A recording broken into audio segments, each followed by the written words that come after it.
मारहाणी प्रकरणी विक्रांत जाधवसह तिघांवर गुन्हा दाखल। विक्रांत जाधव हा आमदार भास्कर जाधव यांचा मुलगा। रत्नागिरीच्या खेडमधील औद्योगिक वसाहतीमध्ये शिवसेना युवासेना उपजिल्हा प्रमुख सचिन काते यांना मारहाण केल्याचा त्यांच्यावर आरोप।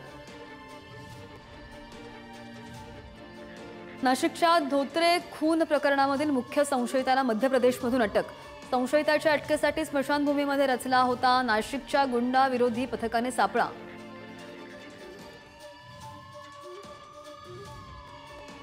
2 लाख रुपयांच्या खंडणीसाठी मुलाचं अपहरण करणाऱ्या आरोपींची नांदेड पोलिसांनी धिंड काढली, वरात काढली आहे। शहरामधील विमानतळ परिसरामध्ये हा घडलाय प्रकार। तर मुलाचं अपहरण करून नेलं होतं जळगाव जिल्ह्यामध्ये। कल्याण जवळच्या वरपमध्ये धक्कादायक घटना। पत्नीची हत्या करून पतीचा आत्महत्येचा प्रयत्न। चारित्र्याच्या संशयावरून दोघांमध्ये वाद झाल्याचाही संशय। जालन्याच्या सायगाव इथं बेकायदा वाळू वाहतूक करणारे 2 टिप्पर पोलीस आणि महसूल विभागाच्या पथकाकडून जप्त।